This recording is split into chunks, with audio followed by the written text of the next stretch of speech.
Hello friends, welcome to Sanskrit VJP channel. If you are watching for the first time, subscribe my channel. Hello students, ఈరోజటి మన పాఠం లోభః పాపస్య కారణం నారాయణ పండితుడు రచించినటువంటి హితోపదేశః అనే గ్రంథము నుండి స్వీకరించబడింది. సారాంశం: గోదావరి నది తీరాన ఒక మహాశాల్మలి వృక్షం ఉండేది. దేశంలోని అనేక ప్రాంతాల నుండి వచ్చిన పక్షులు ప్రతి రాత్రి ఆ వృక్షంపై ఆశ్రయాన్ని పొందేవి. ఆ చెట్టు వాటికి సురక్షితమైన నివాసముగా ఉండేది. ఒకరోజు ఉదయం లఘుపతనకుడు అనే తెలివైన కాకి యముడిలాగా భయంకరంగా కనిపిస్తున్న ఒక వేటగాడు ఆ చెట్టు వైపు రావడాన్ని చూసింది. అతడిని చూసి తనలో తాను, ఈరోజు ఉదయాన్నే అశుభ దర్శనం కలిగింది, ఏదో ప్రమాదం సంభవించబోతుంది అని ఆలోచించింది. కొద్దిసేపటికే వేటగాడు నేలపై తెల్లని బియ్యపు గింజలను చల్లి వాటి మీద చాకచక్యంగా ఒక వల పరిచాడు. తరువాత దట్టమైన పొదల వెనుక దాక్కొని తన వలలో పక్షులు చిక్కే క్షణం కోసం నిశ్శబ్దంగా వేచి ఉండసాగాడు. అదే సమయంలో చిత్రగ్రీవుడు అనే పావురాల రాజు తన పరివారంతో ఆకాశంలో విహరిస్తూ ఆ ప్రాంతానికి చేరుకున్నాడు. క్రింద కనిపిస్తున్న బియ్యపు గింజలను చూసి పావురాలన్నీ ఆనందంతో దిగేందుకు సిద్ధమయ్యాయి. అప్పుడు ఆ చిత్రగ్రీవుడు వాటిని ఆపుతూ ఇలా అన్నాడు: మిత్రులారా, ఈ నిర్మానుష్యమైన అడవిలో బియ్యపు గింజలు ఎలా వచ్చాయో ముందుగా ఆలోచించండి. కేవలం లోభముతో దిగితే ప్రమాదంలో పడే అవకాశం ఉంది. దీనిని అర్థం చేసుకోవడానికి ఒక కథ చెప్తాను. ఒకసారి నేను దక్షిణ దిక్కున ఉన్న అడవిలో సంచరిస్తున్నాను. అక్కడ ఒక విచిత్రమైన దృశ్యం నా కంట కనపడింది. ఒక ముసలి పులి చెరువు ఒడ్డున నిలబడి చేతిలో బంగారు కంకణాన్ని పట్టుకుని బాటసారులను పిలుస్తోంది. ఆ పులి స్నానం చేసి చేతిలో దర్బలు పట్టుకొని మరొక చేతిలో బంగారాన్ని చూపిస్తూ, ఓ బాటసారులారా, ఈ బంగారు కంకణాన్ని తీసుకోండి అని మధురంగా పిలుస్తోంది. ఆ మాటలు విన్న ఒక పేద బాటసారి అక్కడికి చేరుకున్నాడు. మెరిసే బంగారు కంకణాన్ని చూసి అతని మనసులో ఆశ మొదలైంది. ఇది నా అదృష్టమా లేక ప్రమాదమా అని ఆలోచించడం ప్రారంభించాడు. బాటసారి తనలో తాను సందేహపడ్డాడు. పులిని నమ్మడం సరైనదా? అయినా ఇంత విలువైన కంకణం దొరికితే నా దరిద్రం తొలగిపోతుంది. చివరకు లోభమే అతని వివేకాన్ని కప్పివేసింది.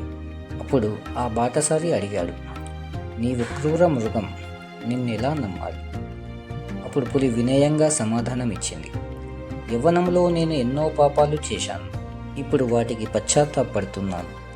అందుకే ధర్మ మార్గంలో నడుస్తూ దానం చేస్తున్నాను. ఆ పులి ఇంకా ఇలా చెప్పింది: నా భార్య పిల్లలు మరణించారు. నేను ఒంటరివాడినయ్యాను. ఒక మహాత్ముడు నాకు దానం చేయమని ఉపదేశించాడు. అప్పటి నుంచి ప్రతిరోజు స్నానం చేస్తూ దానం చేస్తూ ధార్మిక జీవితాన్ని గడుపుతున్నాను. నేను ధర్మశాస్త్రాలు చదివాను. ఆ ధర్మశాస్త్రాలలో 8 ధర్మాలు ఉన్నాయి: యజ్ఞం, వేదాధ్యయనం, దానం, తపస్సు, సత్యం, ధైర్యం, క్షమ, అలోభం. ఇప్పుడు నా లోభం పూర్తిగా నశించిపోయింది. ఈ బంగారు కంకణాన్ని దానం చేయాలనుకుంటున్నాను అని చెప్పింది. ఆ పులి మాటలను విని నిజమని నమ్మిన బాటసారి తన భయాన్ని మర్చిపోయాడు. బంగారు కంకణం మీద ఆశతో అతని మనసు పూర్తిగా నిండిపోయింది. చివరకు పులి చెప్పిన ప్రతి మాటను విశ్వసించాడు.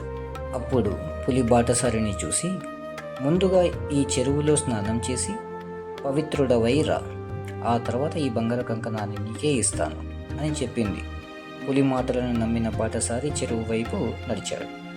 బంగారు కంకణం మీద ఆశతో ఆ బాటసారి చెరువులోకి దిగాడు. మొదట నీరు సాధారణంగానే అనిపించింది, కానీ కొద్ది దూరం వెళ్ళగానే అతని కాళ్ళు లోతైన బురదలో చిక్కుకున్నాయి. ఎంత ప్రయత్నించినా బయటకు రాలేకపోయాడు. ఆ చెరువులోని బురదలో చిక్కుకున్నటువంటి బాటసారి భయంతో సహాయం కోసం అరవసాగాడు. అత్యాశ చేత తీసుకున్న ఒక తప్పు నిర్ణయం ఇప్పుడు అతని ప్రాణాలనే ప్రమాదంలోకి నెట్టింది. అది చూసిన పులి కపటంగా, అయ్యో, నీ బురదలో ఇరుక్కుపోయావు, భయపడకు, నేను నిన్ను బయటికి తీస్తాను అని చెప్పింది. నెమ్మదిగా అతని దగ్గరకు వచ్చి సహాయం చేస్తున్నట్లుగా నటించింది. బాటసారి దగ్గరికి చేరుకున్న వెంటనే పులి తన అసలు రూపాన్ని చూపించింది.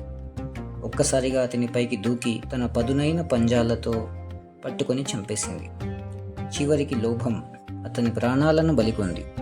చివరి క్షణాల్లో బాటసారి తీవ్రంగా పశ్చాత్తాపడ్డాడు. వేదాలు ధర్మశాస్త్రాలు చదివిన దుర్జనుడి స్వభావం ఎప్పటికీ మారదు. నదులను, ఆయుధాలు పట్టిన వారిని, గోర్లు గల జంతువులను, కొమ్ములు గల జంతువులను ఎప్పుడు నమ్మకూడదు. నేను క్రూరమైన పులిని నమ్మి పెద్ద తప్పు చేశాను. మరణానికి ముందు బాటసారి ఇలా ఆలోచించాడు. లోకానికి వెలుగునిచ్చే సూర్యచంద్రులను కూడా రాహుకేతువులు గ్రహిస్తారు. మరి నా వంటి సాధారణ మనిషిని ఆపదలు ఎందుకు వదులుతాయి? నుదుటిపై రాయబడిన విధిని ఎవరూ మార్చలేరు. అలా ఆలోచిస్తుండగానే అతని ప్రాణాలు విడిచాయి. కథను ముగించిన చిత్రగ్రీవుడు తన కుటుంబాన్ని చూస్తూ ఇలా అన్నాడు. మిత్రులారా, బంగారు కంకణం కోసం ఆశపడి పులికి బలైన బాటసారుడి కథ ఇది. ఆలోచించకుండా చేసిన పని ఎప్పుడు ప్రమాదానికే దారి తీస్తుంది.